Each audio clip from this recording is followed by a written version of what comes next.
Lacto fermentation, fermenting vegetables or fruit with a little salt, is probably the easiest and most useful type of fermentation to get started with. It gives you an incredibly effective but simple way to preserve and transform ingredients and make very delicious food.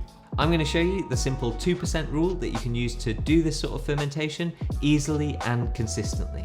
I'll go through this basic method and then we'll go a bit more in depth with more examples and creative variations, so you get a deeper understanding of the process and can see how it might fit in with how you like to cook. I should firstly touch on why it's called lacto fermentation. That is nothing to do with dairy, it's because the bacteria that will transform our food through this fermentation are lactic acid producing bacteria. They're friendly bacteria that exist all around us and are in many of our favourite, most delicious foods already, often giving them an appealing acidity, saltiness and umami.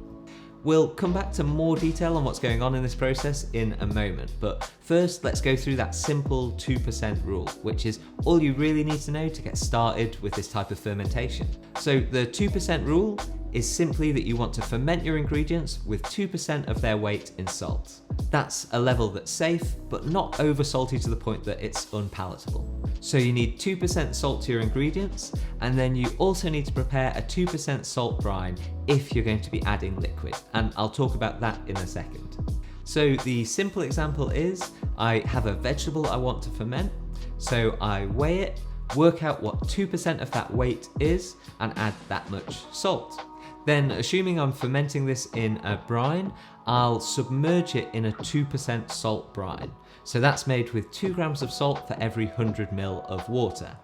I'll either fully submerge it in a jar or vacuum pack it in a vacuum bag, and I'll explain more about those options in a second. And then I would leave that vegetable to ferment for probably between 5 days and 2 weeks, depending on the flavour that I want. That's the basic principle and the 2% salt rule that you need to work by. Now let's go a little deeper into some of the process. So for this lacto fermentation method, the 3 key factors that we're controlling are salt, oxygen and time. The first factor that we've already discussed a bit is the salt. The lactic acid bacteria that we want to cultivate can thrive and multiply in 2% salt, while other harmful or dangerous bacteria like botulism can't. So our 2% salt rule gives us an environment and safety control where our desired bacteria can live, and as they consume carbohydrate, they turn that into lactic acid. You want to be using a nice natural salt. I've actually gone to the process of making my own salt from seawater before, but just any good natural salt will do. The next key factor for this fermentation is lack of oxygen. Lactic acid bacteria can also multiply without oxygen, which some other harmful bacteria can't.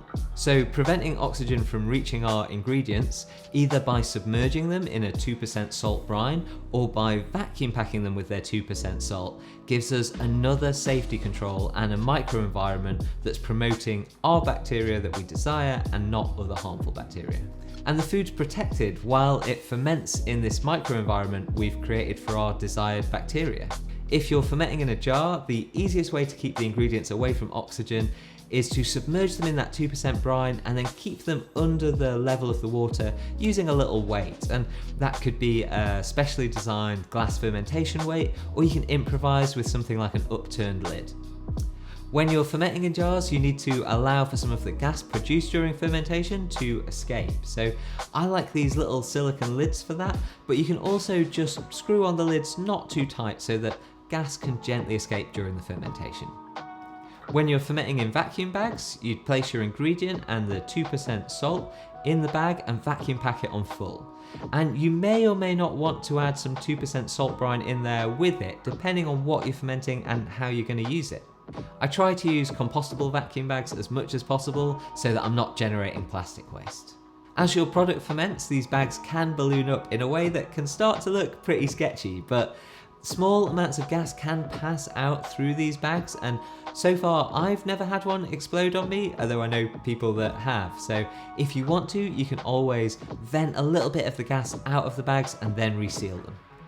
Finally, the time that we let the fermentation run for will determine how far those ingredients ferment and how acidic they become. We leave the ingredients to ferment at room temperature, but bear in mind that your environment is going to affect that fermentation. So on warm summer days, fermentation is going to occur more rapidly than it is in the colder winter months. Generally, I'm fermenting for between 5 days to 2 weeks before moving these ingredients to the fridge for storage. But you should taste along during the process and use your judgment. If you want a fancy word for this, you can call it organoleptic assessment, which really just means tasting and smelling things. You'll probably find with things that you start making regularly that you'll be able to judge their fermentation pretty well quite quickly, and sometimes even just by looking at them know when they're ready. So when it comes to flavours and ingredients you might want to work with, there's almost endless options.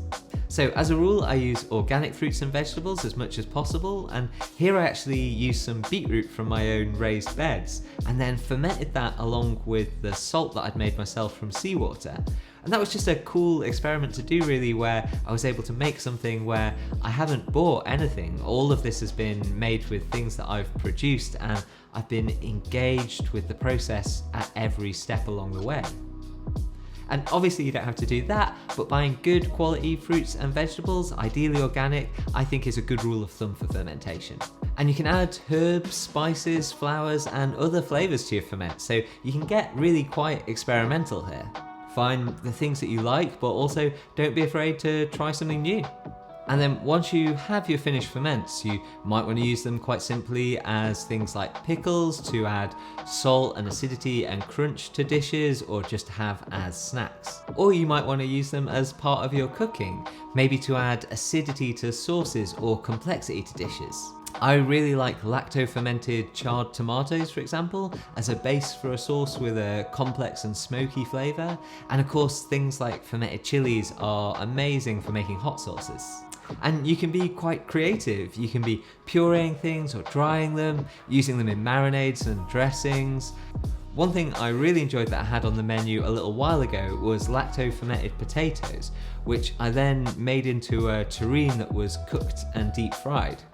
Like all deep fried potato products, it was absolutely delicious, as you'd expect, and really interesting because the salt had penetrated all the way through the potatoes, so it's seasoned all the way through and then just has this slight kick of acidity. So I hope this video in general has been useful and either a good introduction to lacto fermentation, or maybe given you some ideas for other things to try if it was already something you're familiar with. And do have an explore through some of my other videos, and maybe if you're interested in fermentation in particular, you might want to look at how I've made my own misos and koji. Thanks very much for watching, and I'll see you soon.